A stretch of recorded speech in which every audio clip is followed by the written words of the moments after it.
अस्सलाम वालेकुम। तो कैसी है my YouTube family? I hope कि सब ठीक-ठाक होंगे। अल्हम्दुलिल्लाह मैं भी बिल्कुल ठीक-ठाक हूँ।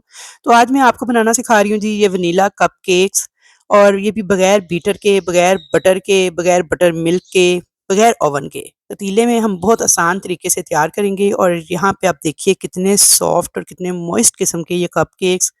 इतनी आसान रेसिपी है ना ये वाली, तो आप ज़रूर इसे ट्राई कीजिएगा और मुझे फीडबैक ज़रूर दीजिएगा। यहाँ पे आप देखिए कितने सॉफ्ट हैं, मुँह में डालते ही घुलते चले जाते हैं और टेस्ट भी इनका इंतहाई शानदार होता है।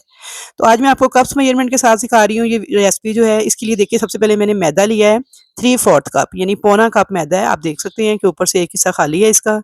पिसी हुई चीनी मैंने ली है आधा कप लेवल करके और उसके अलावा मैंने लिया है baking powder 1 and half teaspoon, vanilla essence आप लेंगे 2 टीस्पून, येलो फूड कलर है जो कि 1 ड्रॉप यूज़ होगा और ये है कुकिंग ऑयल, ये भी आधा कप। इसी कप से मेजर करके ना आधा कप ऑयल मैंने डाल लिया था इसके अंदर पहले, बाद में इसमें मैंने डाल दी थी चीनी। नॉर्मल टेम्परेचर वाला दूध लिया है 2 टेबल स्पून। अब यहाँ पे मैंने अंडे 2 अदद लिए हैं, लेकिन अंडे आपने ज़रा बड़े साइज़ के इस्तेमाल करने हैं। एक बिल्कुल छोटे-छोटे अंडे होते हैं, उनके साथ फिर आपके कपकेक थोड़े बनेंगे, इसलिए कोशिश कीजिएगा ज़रा बड़े साइज़ के अंडे लीजिएगा। तो सबसे पहले एक बाउल के अंदर तोड़ के डाल देंगे 2 अदद अंडे। अच्छा, अंडे आपके फ्रिज वाले ठंडे हरगिज़ नहीं होने चाहिए, नॉर्मल टेम्परेचर, रूम टेम्परेचर वाले होने चाहिए। अगर फ्रिज वाले हों तो उनको ये नहीं कि उनका केक नहीं बनेगा, केक उनका बन जाएगा, लेकिन ये है कि आप 1-2 घंटे पहले निकाल के उन्हें फ्रिज से बाहर रखेंगे। उनकी ठंडक जब ख़त्म हो जाए, जब वो नॉर्मल टेम्परेचर पे आ जाएँ, तो फिर आप उसके साथ केक बनाइएगा। मुझे बहुत ज़्यादा कमेंट्स आ रहे थे जी कि क्या फ्रिज वाले अंडों से केक क्यों नहीं बनता? तो जनाब बन जाता है, लेकिन उस टाइम नहीं बनता जब वो ठंडे होते हैं। अच्छा, यहाँ पे देखिए अंडों को मैंने थोड़ा-सा हैंड विस्कर के साथ बीट किया है और इसके अंदर डाल दी है पिसी हुई चीनी और साथ मैंने इसमें डाल दिया है वनीला एक्सट्रैक्ट। अच्छा, ये वनीला एक्सट्रैक्ट है, इसके 7 से 8 ड्रॉप्स मैं डाल देती हूँ, यही काफ़ी होते हैं। लेकिन अगर वनीला एसेंस यूज़ कर रहे हैं तो 2 टीस्पून भर के डालिएगा, बड़ा अच्छा-सा वनीला फ्लेवर आएगा फिर। अच्छी तरह से अब आपने हैंड विस्कर के साथ इस चीनी को, अंडों को बीट करते जाना है, यहाँ तक कि ये चीनी जो है बिल्कुल मिक्स हो जाए। पिसी हुई चीनी है, जल्दी से मिक्स हो जाएगी, बस 4 से 5 मिनट लगेंगे। तो आपने हैंड विस्कर के साथ इसे अच्छे से मिक्स कर लेना है। अगर आप कम मेहनत करना चाह रहे हैं तो आप इसमें 1 से 2 मिनट बीटर चला दीजिएगा, लेकिन आपने यहाँ पे ख़्याल ये करना है कि इनको फ्लफ़ी नहीं होने देना। जैसे हम केक बनाने के लिए अंडों को फ्लफ़ी करते हैं ना, उस तरह फ्लफ़ी नहीं, बल्कि इस तरह का पतला-पतला सा बैटर होना चाहिए। यहाँ पे देखिए ये मैंने अच्छी तरह से चीनी को अंडों के साथ मिक्स कर लिया था। अब मैंने इसमें डाल दिया है कुकिंग ऑयल और इस तरह थोड़ा-थोड़ा डालते जाना है, आपने साथ-साथ बीट करते जाना है और इस तरह से आपने 1 से 2 मिनट तक ऑयल को भी अच्छी तरह से बीट कर लेना है। अच्छा, इस रेसिपी को आप जूसर जग में भी बना सकते हैं। उसमें ये है कि आपने अंडे डालने हैं, चीनी डालनी है, ऑयल डालना है, वनीला एसेंस डालना है। सारा कुछ डाल के आपने 2 से 3 मिनट बिल्कुल लो स्पीड पे ना जूसर जग को चला देना है। उसके बाद आप इस बैटर को डाल लीजिएगा इस बाउल के अंदर और बाकी का सारा प्रोसीजर सेम होगा। तो यहाँ पे मैंने आपको बैटर चेक करवा दिया है, तो बस ऐसा ही पतला-पतला बैटर आपका होगा जब आप हैंड विस्कर से करेंगे। अगर आप जूसर जग में करेंगे तब भी ये ऐसा ही होगा। अगर आप इसमें हल्का-सा बीटर चला देंगे 1-2 मिनट, तो तब भी इतना पतला ही रखना है इसको। अब यहाँ पे मैंने मैदा लिया है 3/4 कप और इसके अंदर डाल दिया है डेढ़ चाय का चम्मच बेकिंग पाउडर। बेकिंग पाउडर को आपने फ़ौरन से बंद करके डब्बी को इस तरह से एयर टाइट कर देना है। अक्सर हम खुला छोड़ देते हैं, उससे क्या होता है बेकिंग पाउडर का असर ख़त्म हो जाता है। अच्छा, यहाँ पे देखिए जी बेकिंग पाउडर डाल के अब इस मैदे को हम छान लेंगे। तो यहाँ पे एक टिप ये है कि आपने इस मैदे को 3 मरतबा छानना है, फिर आपके केक बहुत सॉफ्ट और बहुत स्पंजी, बहुत फ्लफ़ी बन के तैयार होंगे। तो बस देखिए रेसिपीज़ तो यूट्यूब पे बहुत ज़्यादा है, मेरे से भी बहुत ज़्यादा अच्छे-अच्छे टीचर यूट्यूब पे बैठे हुए हैं जो सिखाने वाले हैं। बस ये टिप्स होती हैं जिनको आपने फ़ॉलो करना होता है, तो यकीन करें आपकी रेसिपीज़ जो है ना नेक्स्ट लेवल पे चली जाती हैं। तो टिप्स को ज़रूर फ़ॉलो किया करें, कॉपी पेंसिल डायरी पास रख के बैठा करें, रेसिपीज़ नोट किया करें और साथ-साथ टिप्स को नोट किया करें। यहाँ पे देखिए 2 बार मैंने छान लिया है मैदे को और अब तीसरी बार मैं इसे इस तरह से बाउल के ऊपर डायरेक्ट छान लूँगी। जब इस तरह से छान के मैदे को 3 बार आप केक बनाएँगे ना ये वाले, तो ये इतने सॉफ्ट और इतने फ्लफ़ी से केक बन के तैयार होंगे, जबकि जब आप एक बार मैदा छान के बनाएँगे ना, उसमें और इनमें बहुत ज़्यादा फ़र्क होगा। तो ये देखिए, अब ये मैंने तीसरी बार छान के मैदा सारा ऐड कर दिया है। अब इसके ऊपर डाल देंगे 2 टेबल स्पून नॉर्मल टेम्परेचर वाला यानी रूम टेम्परेचर वाला नॉर्मल दूध है ये डाल देंगे और साथ इसमें डाल देंगे 1 ड्रॉप येलो फूड कलर का। ये ऑप्शनल है, आप चाहें तो ना भी डालें, लेकिन इससे कलर ज़रा खूबसूरत आता है कपकेक्स का, इसलिए मैं इसमें ऐड कर रही हूँ। अच्छा जी, ये सारी चीज़ें डालने के बाद अब हैंड विस्कर के साथ आपने एक ही डायरेक्शन में इन सारी चीज़ों को अच्छे से मिक्स कर लेना है। डायरेक्शन आपने एक ही रखनी है और अच्छे से मिक्स कर लेना है, इसके अंदर कोई भी गुठली या लम्प वगैरह नहीं रहना चाहिए। तो यहाँ पे ये देखिए जी, मिक्सिंग हो गई थी अच्छी तरह से, सारा मैदा-शैदा हर चीज़ जो है इसमें अच्छे से मिक्स हो गई है। और यहाँ पे आप ज़रा इसकी कंसिस्टेंसी चेक कीजिए। तो बस ऐसी कंसिस्टेंसी होनी चाहिए। तो अब हम इस बैटर को डालेंगे जी कपकेक्स ट्रे के अंदर। मैंने लाइनर सेट किए हुए हैं। अच्छा, यहाँ पे मैं यूज़ कर रही हूँ, ये है 10.5 सेंटीमीटर वाला लाइनर। तो ये बने थे मेरे पास 9 कपकेक्स, लेकिन अगर आप यूज़ करेंगे ना 8 सेंटीमीटर वाला या 9 सेंटीमीटर वाला, तो आपके 12 भी बन जाएँगे। अब यहाँ पे आइसक्रीम स्कूप की मदद से ना एक-एक स्कूप जो है ना मैं हर लाइनर के अंदर इस तरह से डाल दूँगी। और लाइनर को आपने पूरा नहीं भर देना, वरना फिर सारा वो मटीरियल बाहर आ जाएगा। बस आपने ऊपर से इसका एक हिस्सा खाली छोड़ना है और इस तरीके से इनको फिल कर लेना है। अब इस कपकेक ट्रे को मैंने उठाया है और प्री हीट किया हुआ एक पतीला था, जिसे मैंने 15 मिनट पहले चूल्हे पे रख के तेज़ आँच पे फुल तेज़ गरम कर लिया था। उसके अंदर मैंने रख दिया है, जब तक हमारे केक बेक हो रहे हैं। और कवर करके ना मैंने इसे बिल्कुल दम वाली आँच, थोड़ी-सी तेज़ आँच पे बेक होने के लिए रख दिया है। और तब तक मैं आपको बता दूँ कि फॉन्डेंट के साथ मैं इसके टॉपर्स तैयार कर लूँगी। तो यहाँ पे देखिए जी, आज मैं रेडीमेड फॉन्डेंट यूज़ कर रही हूँ ये। और ये वाइट कलर की फॉन्डेंट है, इसे मैं आपको बताती हूँ डाई कैसे करना है। यहाँ पे देखिए फॉन्डेंट को जब निकालते हैं तो ये कुछ इस तरह से होती है। आजकल क्योंकि थोड़ा टेम्परेचर नॉर्मल है तो थोड़ी सॉफ्ट हो गई है ये, वरना सर्दियों में ये बहुत ज़्यादा हार्ड और गर्मियों में बहुत ज़्यादा सॉफ्ट हो जाती है।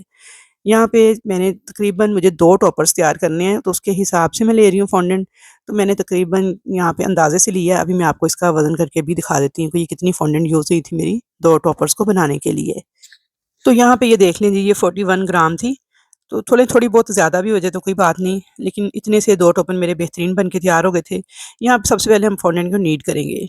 देखिए ये बिल्कुल हार्ड सी थी, टूटती जा रही थी। जैसे-जैसे आप इसे हाथ में पकड़ के इस तरह खींचते जाएँगे, तोड़ते जाएँगे, जोड़ते जाएँगे, तो हाथों की गर्मी से क्या होगा, ये बिल्कुल नरम और मुलायम होना स्टार्ट हो जाएगी और इसके अंदर लचक आ जाएगी। अब देखिए कितनी लचक आ गई है। मैं खींच रही हूँ तब टूट नहीं रही, जबकि शुरू में आपने देखा है कैसे टूट रही थी। ये फजी फॉन्डेंट को स्मूथ करने का तरीका। यहाँ पे फॉन्डेंट स्मूथ हो गई थी, अब मैंने कॉर्नफ्लोर लिया है और साथ मैंने लिया है टाइलोस पाउडर। 2 से 3 चुटकी आपने ऐड करने हैं इतनी फॉन्डेंट के अंदर, और इसे अच्छे से आपने इस तरह रख के ना इसके अंदर ही फ़ोल्ड करते जाना है। टाइलोस पाउडर जो है ये फॉन्डेंट को हार्ड कर देगा। जब भी हम शेप इसकी बनाएँगे, जो भी टॉपर बनाएँगे ना, वो अपनी शेप बड़ी अच्छे से होल्ड करेगा, वरना ये ऐसे ही नरम-नरम सी रहेगी और टॉपर जो है ना इसके फिर अच्छे से अपनी शेप नहीं लेंगे। तो इसलिए थोड़ा-सा आपने इसके अंदर टाइलोस ऐड करना है। और उसके बाद फिर के मैंने जैसे आटा गूँथते हुए पेड़ा करते हैं तो सूखा आटा लगाते हैं ना, तो ऐसे ही सूखे आटे के तौर पे आपने हाथों को कॉर्नफ्लोर लगा के अच्छे से इसे मुलायम कर लेना है। अब इसके अंदर मैं डाल रही हूँ देखिए रेड कलर। ये सिर्फ़ मैंने कितना डाला है, मैंने देखिए ढक्कन के साथ जो लगा होता है थोड़ा-सा वो डाला है, थोड़ा-सा देखिए ये। मुझे एक्चुअली पिंक कलर के टॉपर्स तैयार करने थे, तो जब रेड कलर को हम डालते हैं ना व्हाइट फॉन्डेंट के अंदर, तो इसका शेड देखिएगा पिंक पिंक ही बनेगा। जौन-सा मुझे चाहिए था ये वही कलर बनेगा।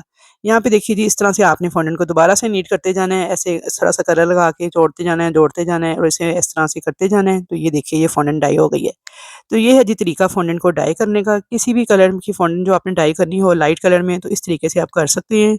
लेकिन डार्क कलर जब बनाने हों तो वो मुश्किल होते हैं, वो फ़ॉन्डेंट के अंदर नहीं आते। डार्क कलर की फ़ॉन्डेंट या तो आप रेडीमेड यूज़ करें या फिर आप घर पे गम पेस्ट बना के उसके अंदर जब कलर ऐड करें तो वो बड़े ईज़िली डार्क कलर के तैयार हो जाते हैं। तो ये देखिए जी, ये वाला रेड कलर था जो मैंने आपको दिखा दिया है। अब मैंने इस फ़ॉन्डेंट को बेल लिया था इस तरह से, और बहुत ज़्यादा पतला भी नहीं बेलना, बहुत मोटा भी नहीं बेलना, बस नॉर्मल सा ये देखिए इस तरह से बेल के अब आपने इसके ऊपर ये स्टैम्प्स लगानी है। तो मेरे पास यहाँ पे ये रमज़ान मुबारक सॉरी रमज़ान मुबारक कह रही हूँ, हैप्पी बर्थडे की ये स्टैम्प थी। तो ये देखिए ये स्टैम्प है, इनमें से मैं ये हैप्पी बर्थडे वाली निकालूँगी और ये वाला टॉपर तैयार करना था मुझे। और जो दूसरा टॉपर था ना, मैं अभी आपको दिखाती हूँ, जो कस्टमर ने मुझे पिक्चर दी थी, तो आपने थोड़ा-सा इसे इस तरह से खुद से भी मैनेज कर लेना है। क्योंकि 100% सेम तो डिज़ाइन जो है वो हमारे पास ना तो चीज़ें अवेलेबल होती हैं और ना ही उसे कॉपी किया जा सकता है। तो इसलिए आप थोड़ी बहुत जो चेंजिंग है वो इसमें कर सकते हैं, लेकिन कस्टमर को आपने पहले बता देना है कि मैं इसे एज़ इट इज़ फ़ॉलो नहीं करूँगी। हाँ, इससे मिलता-जुलता ज़रूर बन जाएगा। यहाँ पे देखिए ये हैप्पी बर्थडे की स्टैम्प थी और ये देखिए इस तरह से। अब इसके ऊपर जो कस्टमर ने मुझे पिक्चर सेंड की थी ना, उसपे लिखा हुआ था हैप्पी बर्थडे, नीचे बेबी लिखा हुआ था। अब मैंने इसके ऊपर बेबी कैसे लिखूँगी ये मैं आपको बताती हूँ आगे चल के। तो कपकेक्स यहाँ पे मेरे बेक हो गए थे। इनको मैंने चेक कर लिया था और अब इनको मैं निकाल लूँगी। तो यहाँ पे तकरीबन मुझे 25 मिनट लगे थे इन कपकेक्स को बेक करने में। अगर आप ओवन में बेक कर रहे हैं तो 180 डिग्री सेंटीग्रेड पे आपने ओवन को पहले प्री हीट करना है, उसके बाद आपने इनको 15 मिनट तक बेक कर लेना है। अच्छा, यहाँ पे देखिए ये जो मैंने स्टैम्प हैप्पी बर्थडे वाला टॉपर तैयार करना था, उसके लिए मैंने ये कुकी कटर लिया है और इस कटर के साथ इस तरह से आपने रख के घुमा के तो इसको निकाल लेना है। तो ये देखिए हमारा बेहतरीन टॉपर बन के तैयार हो गया है। और ये देखिए कितनी अच्छी शेप आई है इसकी, और इसके ऊपर राइटिंग देखिए कितनी शानदार स्टैम्प हो गई है। अब इसके ऊपर मैं आपको गोल्डन डस्ट भी करके दिखाती हूँ। जो बाकी भी बची है फॉन्डेंट, इसको आपने इस तरह से दोबारा से मसल के मुलायम करना है और फिर से आपने इसको बेल के तो दूसरा टॉपर जो है वो भी तैयार कर लेना है। अच्छा, दूसरा जो टॉपर था ना, ये बिल्कुल प्लेन था, इसके ऊपर सिर्फ़ एक हार्ट बना हुआ था और नीचे यू लिखा हुआ था। अब मेरे पास इस किस्म की कोई स्टैम्प नहीं थी, तो मैंने देखिए क्या जुगाड़ लगाई है, मैंने सिंपल उसे निकाल लिया पहले कुकी कटर के साथ टॉपर को। उसके बाद देखिए ये मैंने मोल्ड यूज़ किया, इसके अंदर ये हार्ट वाली जो शेप थी ना, इसके अंदर थोड़ी-सी मैंने फॉन्डेंट भर के ऊपर से एक्स्ट्रा फॉन्डेंट उतार के, तो देखिए ये हार्ट वाली शेप तैयार कर ली थी। और ये वाला राइटिंग वाला जो मोल्ड है, इसमें से मैंने यू, वाई और यू 3 जो वर्ड्स थे ना, उनको मैंने निकाल के तो तैयार कर लिया था। यहाँ पे ये देखिए, ये मैंने इस तरह से ये वर्ड्स जो थे, इनको मैंने तैयार किया था। अच्छा, इस मोल्ड को ना, ये छोटे से छोटे वर्ड्स हैं, इनको निकालना थोड़ा मुश्किल होता है। इसका आसान सा तरीका ये है कि आपने फॉन्डेंट अच्छे से प्रेस करके, तो इसको 1 से 2 मिनट के लिए फ्रिज के ऊपर वाले खाने में रख देना है। 2 मिनट के बाद जब निकालेंगे, अच्छी खासी फॉन्डेंट ऊपर से हार्ड हो चुकी होगी, तो छुरी के साथ सारी आपने एक्स्ट्रा फॉन्डेंट ऊपर से उतार देनी है काट के, और नीचे देखिए कितने अच्छे ये वर्ड्स आराम से निकल गए हैं। यहाँ पे मैं आपको काटते हुए वो नहीं प्रोसीजर दिखा सकी, क्योंकि मुझे बहुत जल्दी थी, यहाँ पे ये अर्जेंट ऑर्डर था। यहाँ पे देखें, कपकेक्स जो हैं मेरे ठंडे हो गए थे। अच्छा, ये कपकेक ट्रे ना मेरी बहुत बड़ी थी और मैंने इसकी खुद कटिंग करवाई हुई है। यहाँ पे मैं आपको दिखा रही हूँ कि देखिए ये इतनी बड़ी ट्रे थी, लेकिन काफ़ी मज़बूत किस्म की थी, इम्पोर्टेड ट्रे थी। तो मैंने फिर क्या किया, वेल्डिंग वाली जो दुकान होती है उनसे इसकी कटिंग करवा ली। अब मैं इसे ईज़िली ओवन में भी और पतीले में भी यूज़ कर लेती हूँ। कैसे यूज़ करती हूँ ये मैंने आपको दिखा दिया है, कि इस तरीके से मैंने इसे मैनेज करके, ये देखिए इस तरह तो मैंने पतीले में रख दिया था। वैसे अगर मैं रखती तो ये 12 कपकेक्स की ट्रे थी, वैसे ये पतीले में पूरी नहीं आनी थी। चलें जी, अब यहाँ पे ये देखिए सारे कपकेक्स मैंने निकाल लिए थे, ये ठंडे हो गए थे, नॉर्मल रूम टेम्परेचर पे आ गए थे। अब अगर तो आपने इनको फ़ौरन-फ़ौरन यूज़ करना है, तो आप बस इसी तरह से इसके ऊपर क्रीम वर्क करें, इसके अंदर फिलिंग करें, जैसे मर्ज़ी इन्हें यूज़ करें। लेकिन अगर आपने इनको सेव करना है 1 से 2 दिन के लिए, तो आपने क्या करना है, शुगर सिरप लेना है और ब्रश के साथ एक-एक ब्रश ना आपने शुगर सिरप का इसके ऊपर इस तरह से लगा देना है। इससे क्या होगा, आपके कपकेक्स बिल्कुल सॉफ्ट रहेंगे, ऊपर से हार्ड नहीं होंगे। तो इनको आपने प्लास्टिक रैप करके आप इन्हें फ्रिज में भी रख सकते हैं, और 1 से 2 दिन तक अगर नॉर्मल मौसम है, तो आप इन्हें बाहर भी रखेंगे, तो ये बिल्कुल भी ख़राब नहीं होते। अब एक मैं आपको तोड़ के दिखा देती हूँ, तो ये देखिए ज़रा, ये जो बिल्कुल थोड़ा-सा मटीरियल एंड वाला बचा था ना, एंड वाले कपकेक में मैंने डाला था, वो मैं आपको खोल के दिखा रही हूँ। तो ये देखिए, कितना सॉफ्ट है, कितना जालीदार और मॉइस्ट है, और खाने में बेहद मज़ेदार है। तो ज़रूर इस रेसिपी को ट्राई कीजिएगा, और इस स्टेज पे रेसिपी अगर ज़रा भी अच्छी लग रही है, तो जल्दी से वीडियो को लाइक कर दें, शेयर कर दिया करें, और अच्छे-अच्छे कमेंट करके मुझे बताया करें, क्या है आपको वीडियो से कुछ सीखने को मिल रहा है या नहीं? वीडियोज़ आपके लिए हेल्पफुल साबित हो रही हैं या नहीं? तो इंशाअल्लाह ताला आपको ऐसी ही अच्छी-अच्छी चीज़ें जो हैं सीखने को मिलती रहेंगी।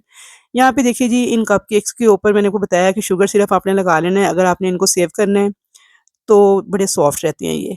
अब देखें, कपकेक लाइनर के अंदर आपने इस तरह से इनको एडजस्ट करना है, एडजस्ट करने के बाद आपने इनके ऊपर क्रीम वर्क करना है।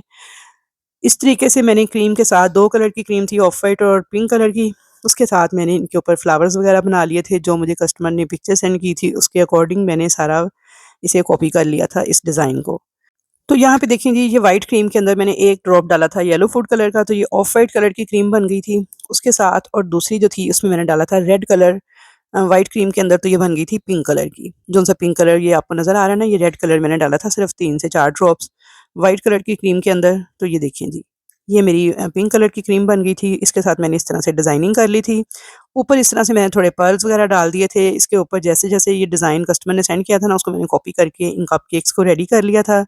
और जो सेंटर वाले 2 कपकेक हैं, इनके ऊपर हम वो टॉपर लगाएँगे जो कि हमने तैयार किए थे।